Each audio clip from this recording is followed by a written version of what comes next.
Hello guys, कैसे हैं आप सब लोग। और काफ़ी दिनों बाद मैं आपके पास एक नया वीडियो लेकिन एक इम्पॉर्टेंट जानकारी के साथ आया हूँ। और ये है बोलेरो नियो के बारे में। बोलेरो नियो के बारे में एक इम्पॉर्टेंट जानकारी ये है कि एक रिकॉल आया है, एक पार्ट का रिकॉल आया है। और जिनको शायद ये टर्म नहीं समझ में आता उनके लिए बता दूं, कुछ पार्ट्स जो हैं because of their low performance या उनकी परफॉर्मेंस में कमी के कारण कंपनी कई बार उनको रिप्लेस करने के लिए लोगों को इन्फॉर्मेशन देती है जो गाड़ियाँ उनकी बिक चुकी हैं। तो बोलेरो नियो का एक पार्ट है इंटरकूलर पाइप, जो कंपनी रिकॉल कर रही है।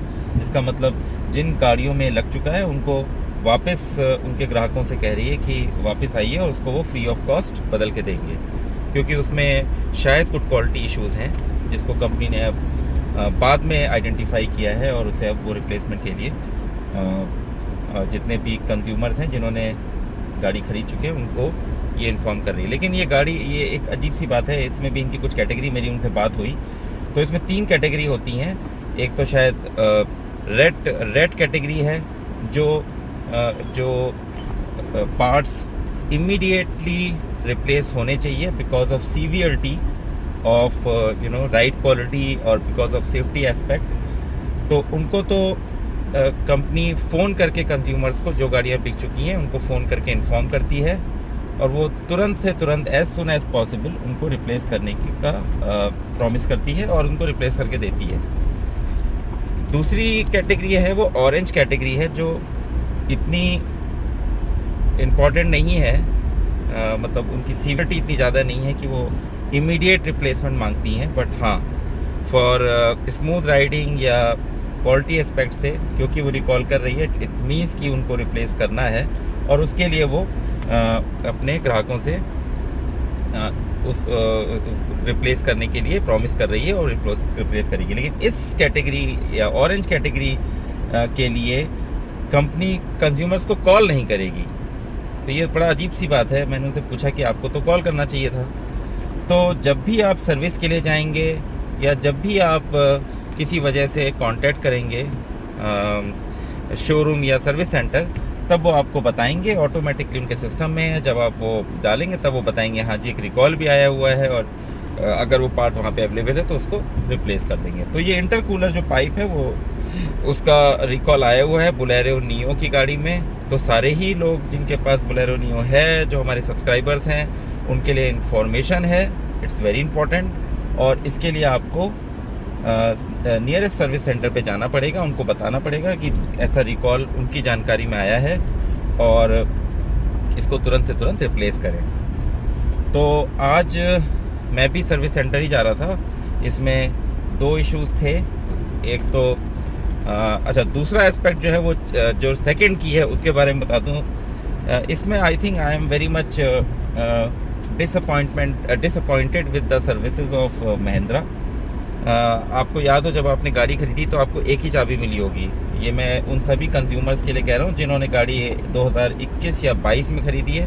मे बी 23 में भी जितने भी कस्टमर्स हैं उनको ये बोला गया कि अभी आपको एक चाबी मिलेगी, दूसरी चाबी नहीं मिलेगी। तो उसके बाद मैंने देखा कि मैंने कई बार फॉलोअप किया, तो या तो ये एजेंसी टू एजेंसी या जिस आपने जहाँ से भी शोरूम से ख़रीदा है उनकी डेफिशिएंसी है, उनकी इनएफिशिएंसी है, मुझे नहीं मालूम। लेकिन जो मेरा सेल्समैन था उसने बहुत लटकाया कि हाँ जी मैं देखता हूँ और अभी पता करता हूँ, अभी चेक करता हूँ, but he never came back. और आप नॉर्मली बिज़ी रहते हैं, ऐसे कामों के लिए आपको इतनी ज़रूरत भी नहीं पड़ती। लेकिन एक दिन मैंने सोचा कि अगर गाड़ी की पहली चाबी खो गई तो आप काफ़ी मुसीबत में फंस सकते हैं। और कई बार जिन घरों में बच्चे हैं, छोटे बच्चे, कई बार चाबियाँ मिसप्लेस हो जाती हैं, बहुत ही नॉर्मल है। तो गाड़ी आपकी जहाँ खड़ी है वहीं पे खड़ी हो जाएगी, क्योंकि इमीडिएट कोई सोल्यूशन नहीं है, आपको मैं बता दूँ। तो काफ़ी फॉलोअप फिर मैंने इसको ट्विटर हैंडल पे डाला, जहाँ पे फिर मेरे पास कॉल आया और इमीडिएट ट्रस्ट में इमीडिएट रिजोल्यूशन हुआ। With in a weeks time मेरे पास इंफॉर्मेशन आई कि आपकी की आ गई है। और ये मैं बता रहा हूँ आपको, मैंने गाड़ी ख़रीदी थी जुलाई 22 में। तो ऑलमोस्ट मैं करीब 2 साल के आसपास हो रहा हूँ, पौने 2 साल हो चुके हैं और अब मुझे ये गाड़ी की चाबी मिली है। तो आप देख रहे हैं कितना सरप्राइजिंग है। और कंपनी को कोई फिक्र नहीं है, कोई उनके पास डेटाबेस नहीं है या फॉलोअप नहीं है कि उनकी तरफ से कोई कॉल आए। पता नहीं है मेरा एक्सपीरियंस ख़राब है या सबका ख़राब है, but it's a very kind of feedback to Mahindra कि ये चीज़ों को उन्हें इम्प्रूव करना चाहिए और ये कस्टमर डिलाइट जैसी फीलिंग नहीं आएगी अनलेस तो इसलिए मेरे ख्याल से सभी मेरे सब्सक्राइबर से रिक्वेस्ट है कि एक बार वो ज़रूर चेक कर लें कि उनकी चाबी कहाँ है। और अगर ऐसा नहीं है तो मेरे ख्याल से इनका एक कस्टमर केयर सेंटर है या फिर Twitter handle is the best to they will come to you and reach out to you and resolve your problem. तो एक तो ये बात हो गई। दूसरी तो चाबी मुझे मिली, उस चाबी के लिए ही आपको चाबी का प्रोसीजर बता दूं, इतना आसान वो भी नहीं कि चाबी मिल गई आपने लगाई और चल गई। चाबी लगाने के बाद, चाबी लगाने तक का भी एक प्रोसीजर है। आपको चाबी मिल जाएगी, उसके बाद आपको इसमें कुछ कोडिंग करानी पड़ेगी। जब वो कोडिंग हो जाएगी उसके बाद you would be able to operate it और यूज़ इट। उसके पहले आप उस चाबी को यूज़ नहीं कर पाएंगे।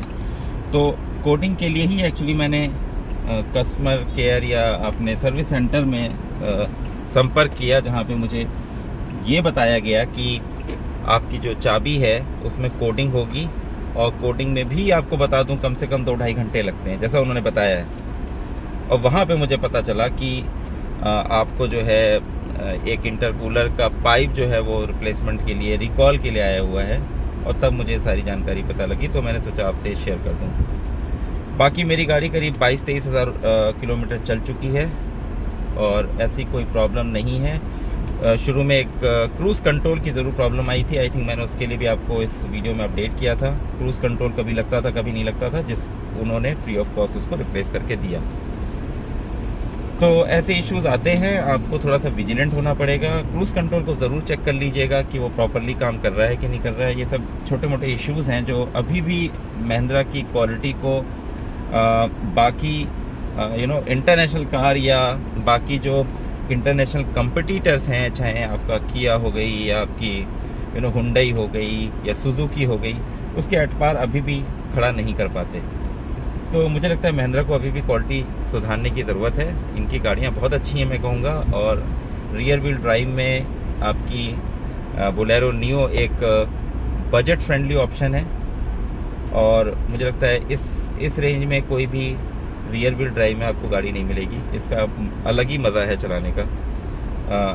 और काफ़ी हद तक जो ऑफ राइडिंग या ऐसी सड़कों पे चला रहे हैं जहाँ पे जहाँ पे कुछ रास्ते साफ़ नहीं हैं, रास्ते उबड़ खाबड़ हैं, वहाँ मुझे लगता है गाड़ी बहुत ही अच्छी है।